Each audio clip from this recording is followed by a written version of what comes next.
Irmãos e irmãs, vamos a mais um momento da nossa liturgia da palavra. Momento de fé, de introspecção, de meditação. Transmito sempre a liturgia nos meus endereços telemáticos. @Paulo Roberto Maciel, Maciel 7919. Você vai ao meu YouTube, Instagram, Facebook e blog. Inscreva-se, dê um like e compartilhe para aumentarmos a possibilidade de evangelização, de salvação de almas.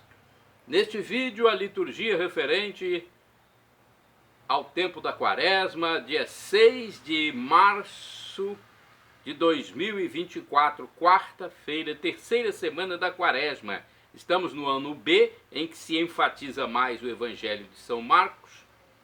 A cor dos paramentos litúrgicos é roxa, conforme eu estou exemplificando aqui.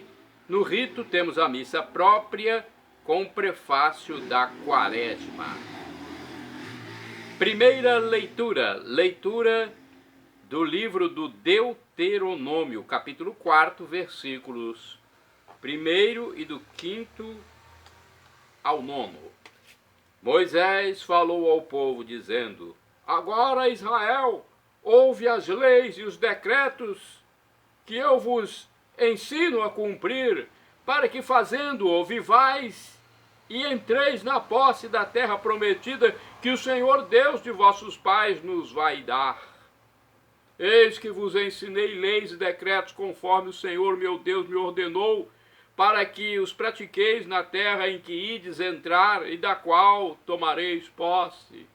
Vós os guardareis, pois, e os porei em prática, porque neles está a vossa sabedoria e inteligência perante os povos, para que, ouvindo todas estas leis, digam: na verdade é sábia e inteligente esta grande nação. Pois qual é a grande nação cujos deuses lhes são tão próximos como o Senhor nosso Deus, sempre que o invocamos? E que nação haverá tão grande que tenha leis e decretos tão justos como esta lei que hoje vos ponho diante dos olhos?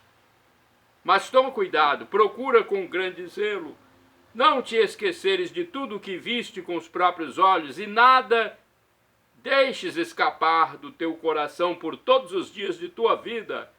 Antes, ensina-o a teus filhos e netos. Palavra do Senhor, graças a Deus. Vamos agora ao Salmo responsorial, ao Salmo 147 ou 147b, dependendo se a Bíblia é de tradução grega ou hebraica, versículos do 12 ao 13, 15, 16, 19 ao 20, refrão 12a. Glorifica o Senhor, Jerusalém, repitamos, glorifica o Senhor, Jerusalém. Glorifica o Senhor, Jerusalém, ó Sião, canta louvores ao teu Deus, pois reforçou com segurança as tuas portas, e os teus filhos em teu seio abençoou. Glorifica o Senhor, Jerusalém. Ele envia suas ordens para a terra, e a palavra que ele diz corre veloz. Ele faz cair a neve como a lã e espalha a geada como a cinza. Glorifica o Senhor, Jerusalém. Anuncia a Jacó sua palavra, seus preceitos, suas leis a Israel. Nenhum povo recebeu tanto carinho, a nenhum outro revelou os seus preceitos. Glorifica o Senhor, Jerusalém. Repitamos: glorifica o Senhor, Jerusalém. Agora vamos aclamar e proclamar o Santo Evangelho. É o Evangelho escrito por São Mateus, apóstolo de Jesus, capítulo 5, versículos do 17 ao 19. Aleluia, aleluia, aleluia, aleluia. Aleluia, aleluia, aleluia, aleluia. Não vim para abolir a lei, mas para dar-lhe pleno cumprimento. Aleluia, aleluia, aleluia, aleluia. Aleluia, aleluia, aleluia, aleluia. O Senhor esteja convosco. Ele está no meio de nós. Proclamação do Evangelho de Jesus Cristo segundo São Mateus. Glória a vós, Senhor. Pelo sinal da Santa Cruz, livra-nos Deus, nosso Senhor, dos nossos inimigos. Naquele tempo, Jesus disse aos seus discípulos: Não penseis que vim abolir a lei e os profetas. Não vim para abolir, mas para dar-lhes pleno cumprimento. Em verdade, eu vos digo, antes que o céu e a terra deixem de existir, nenhuma só letra ou vírgula serão tiradas da lei, sem que tudo se cumpra. Portanto, quem desobedecer a um só desses mandamentos, por menor que seja, e ensinar os outros a fazerem o mesmo, será considerado menor no reino dos céus. Porém, quem os praticar e ensinar será considerado grande no reino dos céus. Palavra da salvação, glória a vós, Senhor. Vamos saber um pouco mais sobre o texto. Não é isso? É sempre importante nós termos explicações. Olha, capítulo 5 de Mateus, versículos do 17 ao 20. A Bíblia, edição pastoral de 1990, diz o seguinte: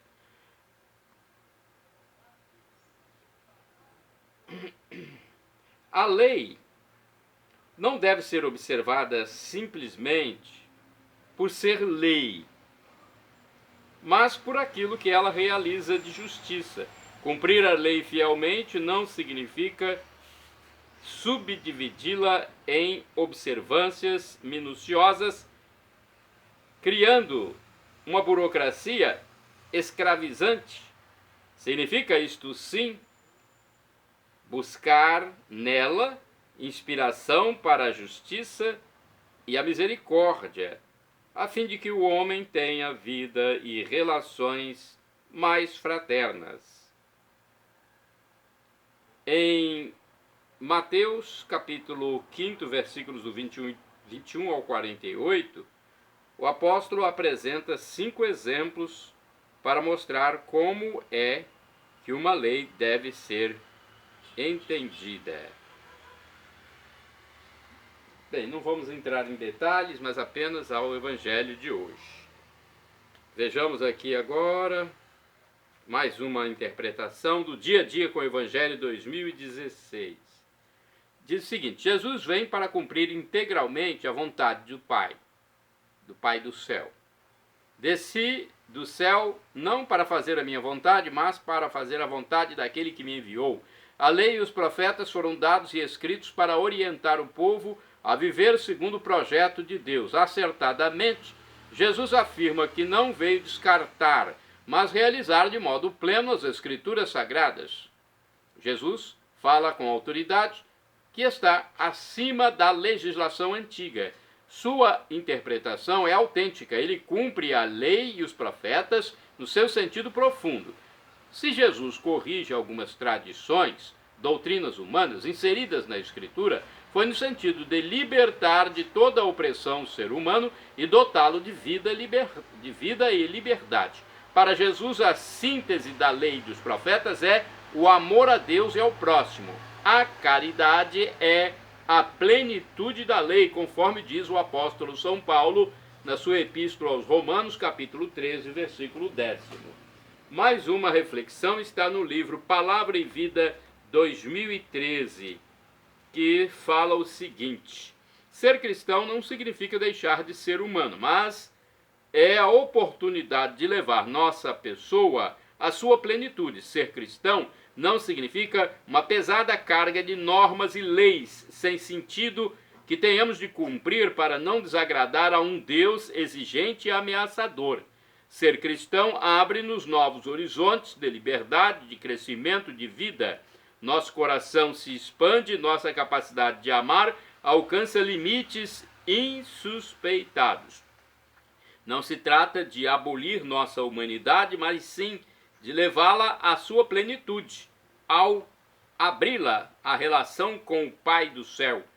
Isso, e não outra coisa qualquer, é o reino. 3 explicações, então, sobre o texto. Agora vamos aos santos do dia. Santo do dia 6 de março, São Julião.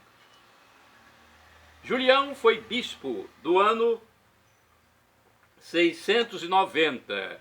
Aliás, 690 é o ano do seu falecimento. Ele reuniu três concílios em Toledo,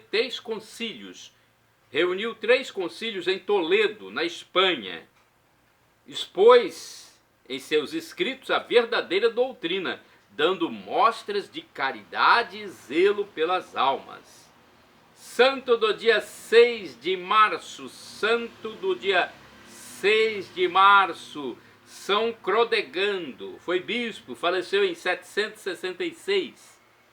Dispôs que o clero da diocese de Metz levasse observância claustral e seguisse uma irrepreensível regra de vida. São Crodegando, promoveu notavelmente o canto litúrgico. Santo do dia 6 de março, São Fridolino, foi abade do século VIII. Oriundo da Irlanda, peregrinou através da Gália e chegou a Säckingen, na Alemanha. Ali, Fridolino fundou 2 mosteiros em honra de Santo Hilário. Santo do dia 6 de março, Santo Olegário, bispo, faleceu em 1137, foi um religioso agostiniano, bispo de Barcelona e arcebispo de Tarragona, na Espanha. Olegário trabalhou na restauração da disciplina canônica e reorganização da arquidiocese. Santa do dia 6 de março, Santa Coleta Boilet, virgem, faleceu em 1447. Foi religiosa clarissa que reconduziu muitos mosteiros de sua ordem à perfeita observância da regra. Faleceu em Gant, na Bélgica. Santa do dia 6 de março, Santa Rosa de Viterbo, virgem, faleceu em 1253. Era uma religiosa da Ordem Terceira de São Francisco que consumou precocemente em Viterbo, Itália, o breve curso de sua vida aos 18 anos de idade. Morreu bastante jovem. Segundo o site Canção Nova, Rosa de Viterbo foi uma menina de família pobre da cidade de Viterbo, na Itália, com uma história muito interessante. Foi educada na fé católica e defendia o catolicismo a todo custo. Mostrou-se defensora da Igreja na disputa entre o Papa Inocêncio IV e o imperador germânico Frederico II. Foi perseguida pelo imperador Frederico II, mas não abriu mão de sua fé em Cristo. Demonstrava uma fé madura e penitente a ponto de se impor severas penitências. A pequena Rosa foi ao velório de sua tia, achegando-se ao lado do caixão a menina de 4 anos. Envolvida por uma força sobrenatural, chamou pelo nome de sua tia, que ressuscitou em meio a todos que estavam no funeral. Entende-se que essa ressurreição foi uma forma de ressuscitar também a fé do povo de Viterbo, que teve suas esperanças também ressuscitadas, e esse povo passou a lutar novamente pela Santa Sé, que era ameaçada pelo imperador. Desde pequena, Rosa se sentia atraída pela espiritualidade franciscana e, à medida que crescia, aumentava-se o seu desejo de oração, de contemplação, de estar em lugares silenciosos para rezar. Acometida de uma forte febre, a Virgem Maria lhe aparece. A febre some e Nossa Senhora lhe confia uma missão e orienta a moça a pedir sua admissão na ordem franciscana. Ainda na cidade de Viterbo, ela teve uma visão do crucificado quando seu coração ardeu em chamas. Foi impulsionada a sair pelas ruas pregando com um crucifixo na mão. Ao anunciar Jesus, a multidão que ela atraía era tão grande que por vezes não se podia vê-la pregando. Numa ocasião, Rosa começou a levitar até poder ser vista por todos. A levitação de Rosa de Viterbo foi atestada por milhares de testemunhas e a notícia percorreu a Itália. A pregação de Rosa transformou Viterbo. Pecadores empedernidos se converteram. Hereges voltaram ao seio da igreja e principalmente os partidários italianos do imperador revoltado reconciliaram-se com seu soberano sumo pontífice. Muitas vezes a multidão comovida interrompia a jovem missionária exclamando: viva a igreja, viva o Papa, viva o nosso Senhor Jesus Cristo. Tempos depois, Frederico II voltou a dominar a Itália e, consequentemente, Viterbo. Rosa foi denunciada ao imperador e levada à sua presença, sendo proibida pelo ditador de continuar suas pregações. E Rosa respondeu a Frederico: quem me manda pregar é muito mais poderoso e assim prefiro morrer a desobedecê-lo. Frederico prendeu Rosa e, temendo que houvesse revolta em Viterbo, caso conservasse Rosa na prisão, o imperador mandou deportar a jovem missionária e seus idosos pais. Depois de muitas privações em meio à neve, Rosa e seus pais chegaram a Soriano, onde uma multidão correu para ouvi-la. Ela permaneceu pregando a submissão à igreja. Rosa de Viterbo decidiu consagrar-se a Deus no convento de Santa Maria das Rosas. As freiras recusaram a presença de Rosa. E Rosa lhes disse: a donzela que repelis hoje,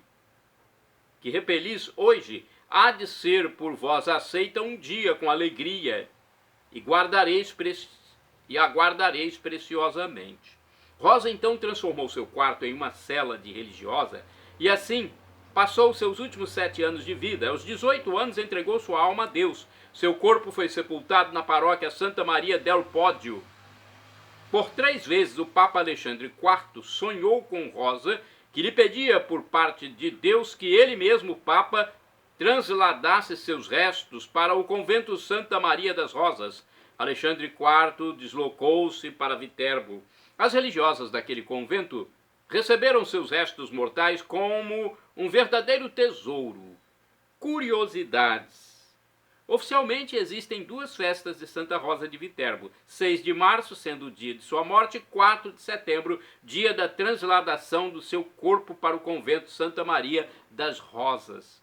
O Papa Eugênio IV e o Papa Calixto III continuaram seu processo de canonização, que ficou pronto em 1457, mas com a morte do Papa Calixto III, o decreto não foi promulgado. Assim, a canonização de Santa Rosa não chegou aos termos dentro dos trâmites exigidos. Mesmo assim, foi integrada ao martirológio romano e confirmada por documentos e pontífices.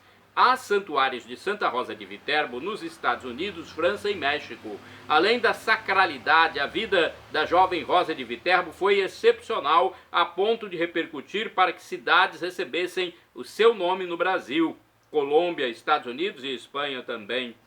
Por influência de Santa Rosa de Viterbo, no interior do estado de São Paulo, existe o município de Santa Rosa de Viterbo. Nesta cidade, a devoção à santa é cultivada e é difundida. É a história de uma jovem que amou a igreja até o fim.